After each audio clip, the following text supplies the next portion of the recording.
guys, welcome back to Great Lakes Junction. I'm in the kitchen again and I've recruited help this time. Nathan's here with me.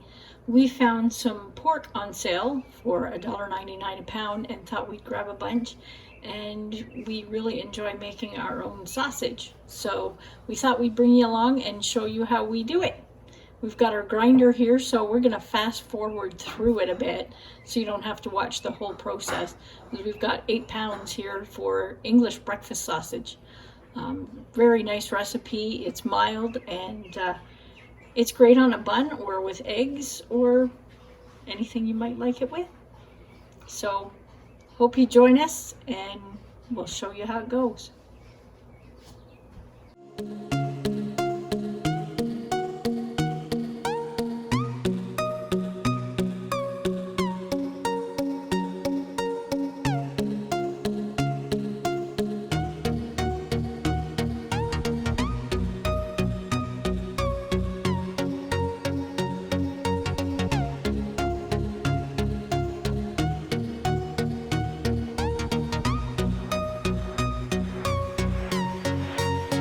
Okay, that's our 8 pounds. That went by fast. We have it on a medium grind right now. We're going to run it through again a second time so it's a little bit finer. And as we run it through, I'm going to be adding the spices and breadcrumbs that are in the recipe as well. I'll post the recipe down in the description like I always do if you want to try it out. Most of the spices that are in there are something that you'd have in your pantry anyway. There's a few oddballs, but nothing too extravagant. So we'll run it through again and add everything that needs to be added, and then we're going to mix it up. I'm going to quickly read you off the recipe so you have all of it in case you want it. But again, I'll put it in the description. It's 4 pounds of lean pork, 1 pound of pork fat. Now this pork that we have right now, it was very lean and it had a very small fat cap on it. So we just left it intact and did it that way. We didn't actually measure in another pound of fat. 3 teaspoons of salt. I use 2. I think 3 is a bit much. 2 teaspoons of pepper.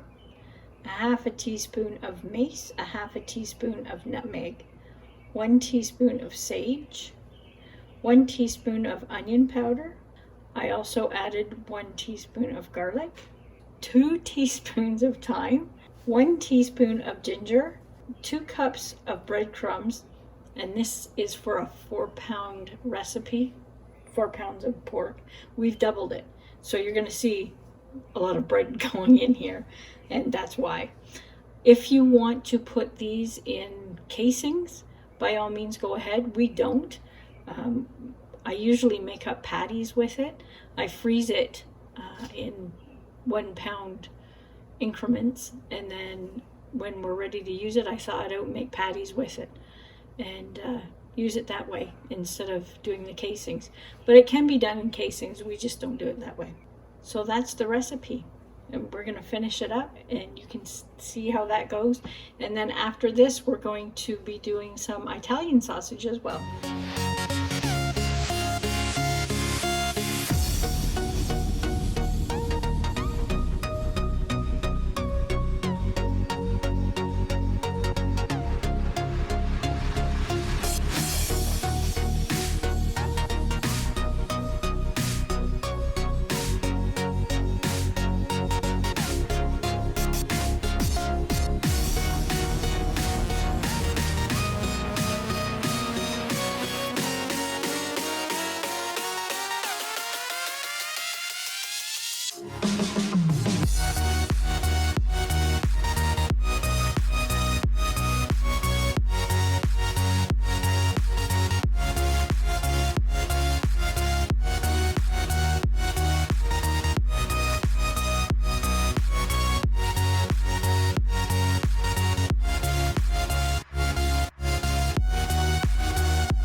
Okay, so we're going to finish off with these few spices that we have here.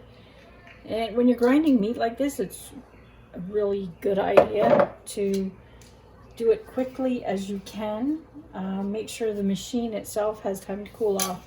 You don't want the meat getting warm by any means. You want to keep it as absolutely as cold as you can. We cut the meat all up and put it in our fridge to keep it cold. We run it through the first time, put it back in the fridge, tidy up a little bit, and then go get it and do it a second time. So, and the machine, it heats up quite a bit when it's running like that. Even for a short time, it does get warm. So you want to keep your meat as cold as you can and mix it up as quick as you can and get it back in your fridge to cool down. And once it's cooled down again, you can split it up and package it and put it in your freezer and freeze it for a later date. Okay, we're back to make Italian sausage. This can be made with pork, beef, turkey, chicken, or a vegetarian ground round that you get meat-free. It has 2 teaspoons of dried parsley, 2 teaspoons of Italian seasoning, 1.5 teaspoons black pepper, half a teaspoon of fennel seeds. If you do not like the seeds whole, by all means grind them up. I do in this recipe because I don't like the whole seed in it. Half a teaspoon of paprika, 1 teaspoon of red pepper flakes if you choose. If you don't want it that spicy, don't put them in. 2 teaspoons of salt, I used 1. A tablespoon of minced garlic, 1 teaspoon minced onion, you can use fresh if you're making up a small batch, and 2 pounds of whatever kind of meat or vegetable grind you're using. So we're going to grind this up, and same process as last time. This recipe doesn't take any bread, so it's just the spices. So we're going to grind it up, mix it up, and it's done and ready for the freezer.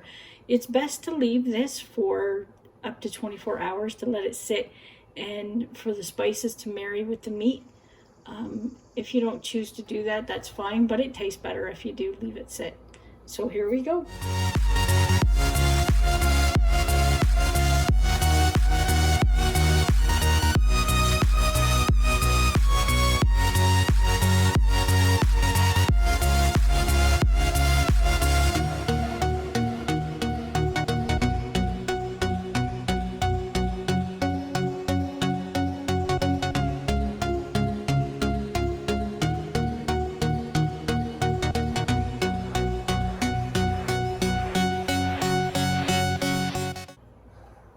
Okay, so that's the first grind. We're going to do this one twice as well. I put the spices in the first time around, so hopefully it'll mix up a little bit easier as it goes through the second time. And I won't have to mix it quite as much as I did with the last batch. We'll see.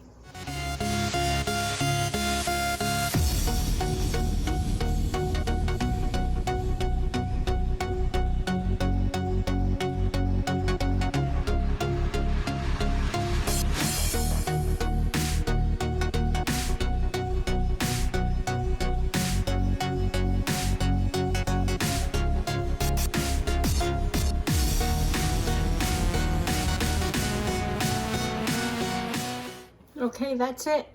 And doing it that way actually worked out better. I don't have to mix it as much.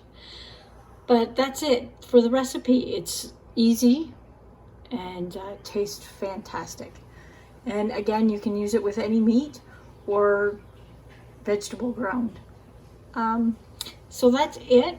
I hope everybody has a fantastic weekend. Thanks for watching. Like, share, subscribe, and we'll see you next time on Great Lakes Junction. Bye for now. Stay safe.